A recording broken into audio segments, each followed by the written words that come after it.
Masih di Gedung Juang 45. Kali ini kita lanjut ke part 2-nya, yaitu tentang masa prasejarah 1000 sebelum Masehi, yaitu manusia purba di Bekasi. Salah satunya ada di Kampung Buni. Nanti kita akan melihat replikanya beserta peninggalannya. Di mana masa prasejarah ini menceritakan kehidupan manusia purba di Bekasi.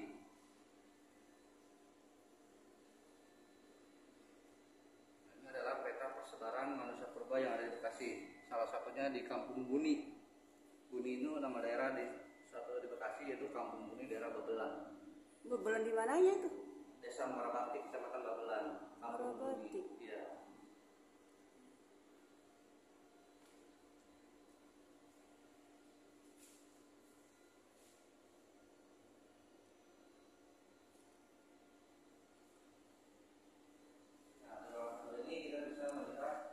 Ini adalah kerangka dari manusia Buni. Ini adalah contoh kerangka manusia Buni atau replikanya. Ya. Jadi ini adalah kerangka manusia Buni yang ditemukan pada satu daerah yang disebut Kampung Buni, Desa Muara Bakti, Kecamatan Babelan. Makanya manusia purba di Bekasi ini disebutnya manusia Buni, karena pada saat itu ditemukan persebarannya paling banyak di daerah Buni.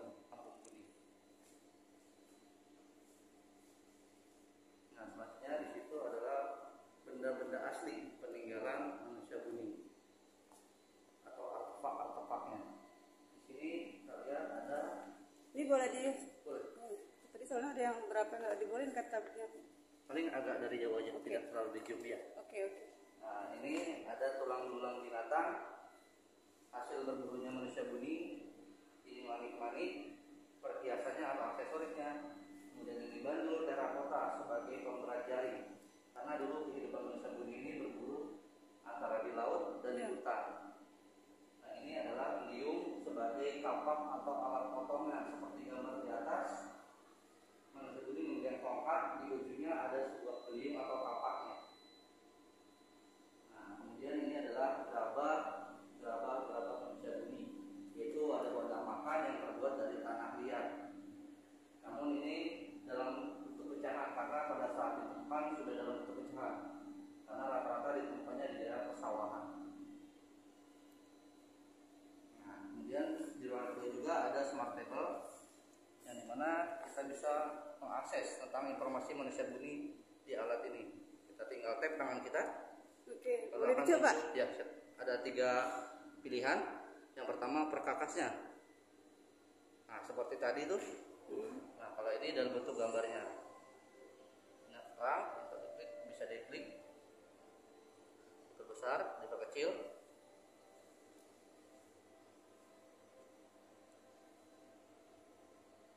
Nah, ini manik-manik seperti tadi yang aslinya. Ini beliung. Sama beliung juga. Dan ini bandul terakota yang sebagai pemberat jari, batu bakaran, dan gerabah seperti ini tadi yang saya bilang, seperti wadah piring. Kalau disatukan seperti piring, terbuat dari tanah liat. Nah, ini motif gerabahnya, terdapat motifnya di dalamnya.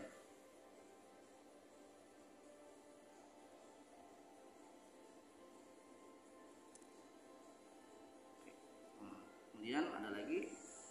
Boleh deh, Pak? Ya, silakan ibunya. Lihat spesiesnya. Nah, ini adalah kerangka manusia Buni. Bisa diklik juga. Nah, ini kerangka manusia Buni yang ketika sudah meninggal dunia. Di atas kepala manusia Buni ini terdapat sebuah mangkuk atau gerabah yang difungsikan sebagai tempat menyimpan benda-benda peninggalan manusia Buni seperti manik-manik, beliung dan sebagainya. Kenapa ketika meninggal dunia mereka membawa benda-benda tersebut?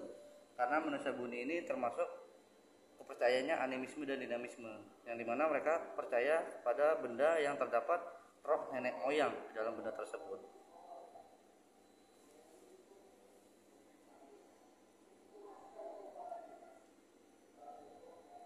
Ini foto-foto manusia Buni yang sudah menjadi batu ketika dikubur.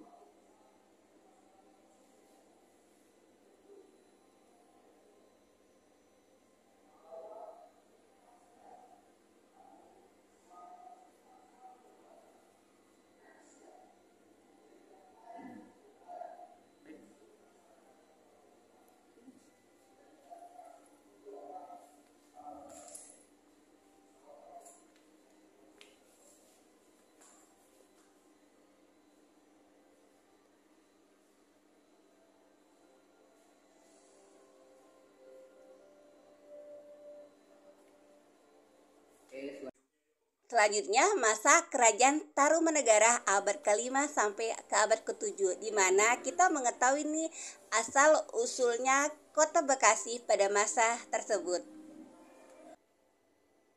Kerajaan Tarumanegara ini kerajaan tertua nomor 2 di Nusantara.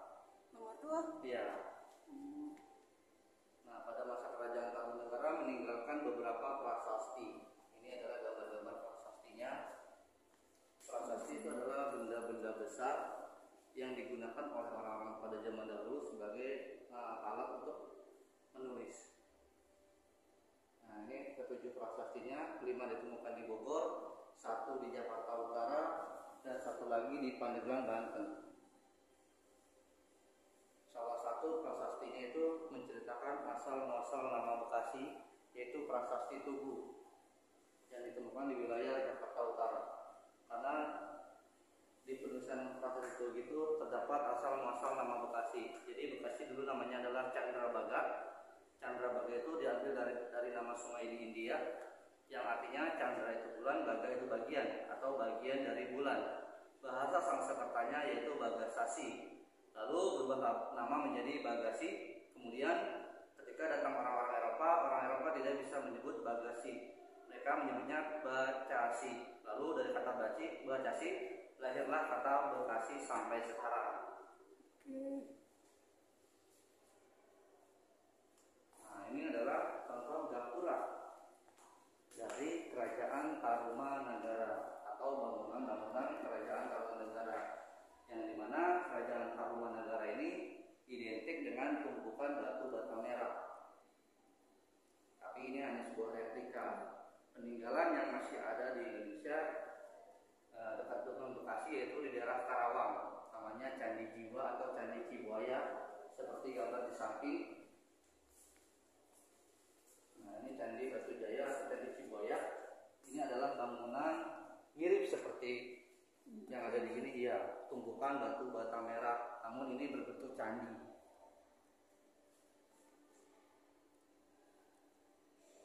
Ada di daerah Karawang. Kapan?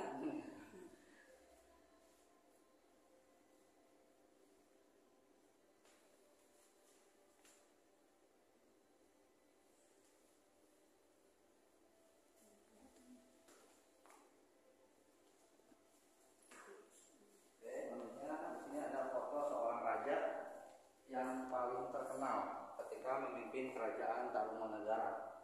Beliau bernama Raja Sampurnawarman. Beliau raja di negeri Taruma, raja yang paling berani di dunia. Karena pada masa kepemimpinan beliau di Bekasi digali 2 sungai, Sungai Gomati dan Sungai Kali Bekasi. Tujuannya karena pada masa kerajaan Tarumanegara sudah terjadi banjir di mana-mana, hingga beliau menyuruh anak buahnya menggali 2 sungai tersebut. Karena sungai tersebut mengalir sampai ke laut. Selain itu juga sungai itu menjadi pusat kekuasaan dari kerajaan Tarumanegara ini. Lalu anak buahnya yang menggali 2 sungai itu dihadiahi oleh 1000 sapi oleh Raja Purnawarman. Ini adalah prasasti yang tadi saya sebutkan.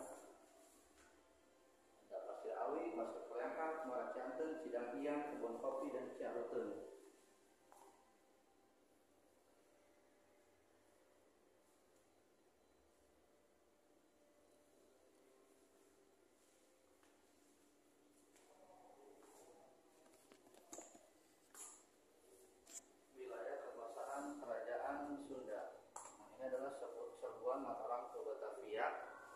Dimana dulu Mataram ingin menguasai wilayah Banten. Namun sebelum memasuki daerah Banten, mereka harus melewati Batavia. Yang saat itu Batavia dikuasai oleh VOC atau Belanda. Namun karena canggihnya alat senjata yang dimiliki oleh VOC, Mataram selalu gagal untuk menaklukkan Batavia. Nanti kita lihat dioramanya di sebelah.